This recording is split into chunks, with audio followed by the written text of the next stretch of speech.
Skip Hop is a baby retail company focusing on well-curated, smartly designed essentials for parents, babies, and toddlers. It all started from a diaper bag that the new parents Michael and Alan invented in 2003. In 2017, Skip Hop was bought by Carter's Inc., joining the company as a global lifestyle brand.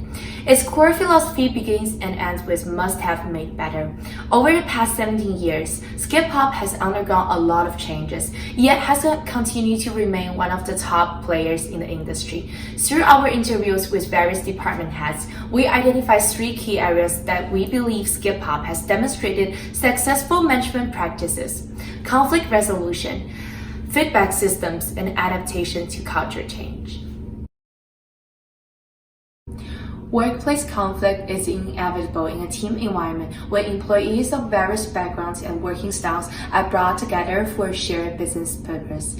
While Skip Hop attaches great importance to modern design and true functionality, there are different sources of conflict in daily operations. During our interview with Francie, the VP of Marketing and Merchandising, she mentioned that data is the way to go. So when there is conflict of interest, data will be used to provide an objective analysis and predict the most accurate result. Conflicts also arise with incompatible goals. Different compensation plans led to the disagreement on shipping date between product design department and shipping department. Janet, the head of product design department, also believed that factual information and unbiased logic reasoning is the way to resolve the conflict. This has become a uniform measurement when dealing with conflicts between departments and within departments at Skip Hop. Through emphasizing the idea of taking personal pieces out of work, Skip Hop is able to resolve workplace conflicts and ensure productivity as well as efficiency by separating tasks from relationship conflicts. Now I will introduce Cynthia to do the comparisons between conflicts at Skip Hop and our team. Team conflicts happen all the time, but the approaches my team utilize are appropriate. Unlike the conflict in Skip Hop between departments, the conflicts in my team are more related to opinion disagreement. We may have heard of similar examples of departmental conflicts from our interviewers, which makes us have some overlapping words read in our paper. All of us think our own parts are too meaningful to be deleted. At that time, we value everyone's ideas while still using data and facts to determine which one is the best to use under certain circumstances. After balancing with the whole paper's tone, we make the decisions. Finally, we have the stronger team cohesion and trust each other more. Managing conflict is a skill that can be improved in our future teams. Firstly, before facing the conflict, we need to understand the source of conflict, including differentiation and communication problems. We should at first identify the key issues that need to be addressed and then find solutions. Next, we prefer to talk privately with the parties involved and give both parties a chance to have their voice heard. As one of our interviewers, Senior Account Executive Sarah Hoopwood said, she always remains calm and tries not to show it on the outside. That is a tactic that we can utilize in our own group. While listening to others' ideas, we should try to look from the other person's perspective and still integrate the ideas into our project. Last but not least, we can improve our conflict handling skills with practice. Whenever there are conflicts, we should be active to solve them. Learning from those experiences can decrease the extent of bewilderment and give us more courage to face the difficulties in the future. Thank you, Cynthia. Now we will look at the second aspect of management that we learned about while interviewing these Skip Hop managers. While interviewing the managers, we learned a lot about their feedback system. They are constantly having frequent touch bases all the time, and Skip Hop practices transparency and continual performance review in real time. They do this with their customers, their clients, everyone involved in the organization. They do this by setting aside time to ask questions so that everyone knows what is expected of them. The motto is that no one should be surprised at their annual and semi-annual reviews because they are constantly getting this feedback already. Another thing we learned is the importance of taking initiative and welcoming this feedback. It's intended to better oneself. Some of the managers participate in a 360 review, which is when an outside firm comes in and interviews people of all levels in the company. It could be an entry level and it can be an executive, it doesn't matter, but they get feedback for this one particular person. And that person truly is able to get feedback based on their behavior, not their personality. And this eliminates the biases that come along sometimes with giving feedback. And people are able to see the positive and the negative, and it's very objective. And having managers with this desire and this drive to get feedback shows how Skip Hop is able to be so successful. Finally, we learned that Skip Hop has the culture of not taking things personally. Not only are they constantly getting feedback from each other, but they're also always reading customer reviews in order to better the company as a whole. As How to Love Criticism talks about, it is arguably more important to learn how to receive feedback than to give it. Thank you, Jordan. We then went on to analyze and reflect upon our team's feedback systems over the course of the semester. While our team had frequent touch bases, we neglected to make time for more meaningful feedback sessions. We always allowed for questions and suggestions and often gave each other positive feedback once assignments were completed. However, we did not allocate time to practice giving each other constructive feedback or address issues when they arose. Moving forward, we'd all like to establish a culture where constant feedback is the norm.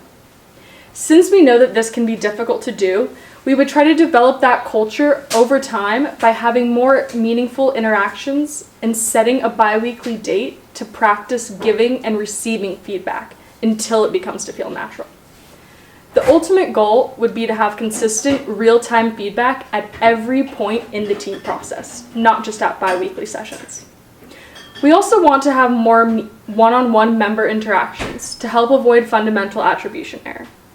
We noticed on our teams that when comments weren't addressed or vocalized in real time, they tended to build up and affect our team cohesiveness. The goal of one-on-one interactions is to eliminate biases, and the only way to do this is to take the time to understand each other's culture and identity. By sharing different aspects of ourselves, we begin to open our Johari windows. Finally, it's important in the future to spend time identifying our truth, relationship, and identity triggers so that we are better able to accept constructive negative feedback. Thanks for the Feedback explains that receiving feedback is key. It is important to remember that just because we are given feedback does not mean it's always right. Rather, we need to be open to hearing it and making thoughtful choices about how it is received. Thanks, Anna. And now we are moving to the third part of management that we learn from Skip Hop, which is cultural change. A culture is a very important factor in an organization that will increase the employees' engagements and leads to increase the productivity overall. However, an inadequate company's culture will affect the employees' performance and impact the growth of the company. As Harvard Business Review stated, a strategy that is at odds with the company's culture is doomed. Culture trumps strategy every time. Since Skip Hop was acquired by Carter's in 2017, both signature experience and expectations have changed significantly. Through our interview, we learned the importance of setting expectations and achievable goals. As one of our interviewees, Anna Slumsky, said, if you set the expectations and provide the necessary resources, an employee will act independently and make the best decisions on their own. Consequently, they will be able to learn from the experience and improve their tactics. According to the expectations theory by Victor Vroom, the employees will be motivated when the levels of effort, performance, and outcomes are high. This cultural and organizational change within Skip Hop has resulted in a more well-defined goals, which encourage the employees to put in efforts to meet the expectations. Our team observed that Skip Hop has adapted well in this cultural change, which leads to a better signature experience, structure goals, and provide more leadership opportunities. Overall, the merge process has shown growth both financially and culturally. This significant cultural change has revitalized the brand while also preserving its strength. After we finished our interview with Skip Hop, We realized that one of the most important things we should learn from Skip Hop is to set the expectation. We set the goals and expectations for our team using SMART goals, and those goals were very helpful when we were trying to meet our expectations. The goals should not be too idealized because that will not give hope to our team, and the goals should not be too easy to reach or we will not work hard. Such a suitable goal were set for our team so that we worked hard through the semester and saw the improvements in our team. The other takeaway we have from Skip Hop is that we should value diversity. Members in our team are from all over the world, and that means we have different cultural backgrounds, personalities, and working styles. Our differences in backgrounds lead to different opinions, and different opinions made our storming stage to be very successful. Creative ideas pop out from the storming, and then we normalize it and put it into our project. After the forming, storming, norming, performing process, diversity in our team shows its strengths in the outcome.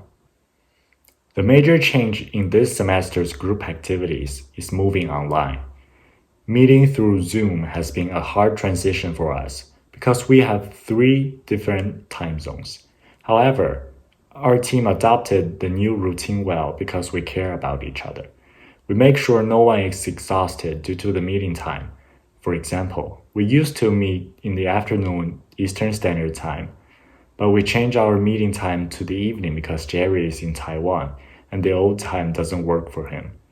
We do not want Jerry to stay up late to fit our schedule, so we changed the meeting time.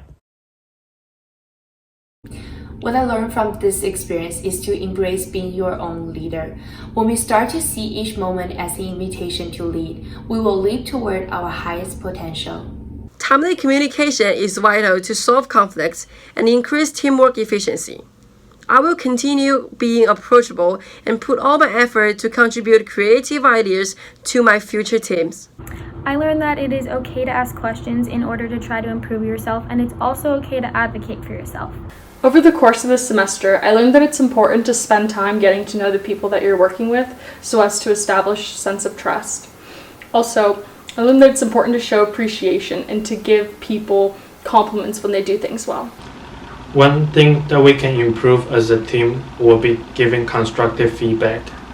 While it is always hard to give feedback, we need to practice it so it can become a norm in the team. From this semester's group learning, I have learned that giving feedback could be hard, but it is essential for a team to grow. I will be open to either receive or give feedback in the future.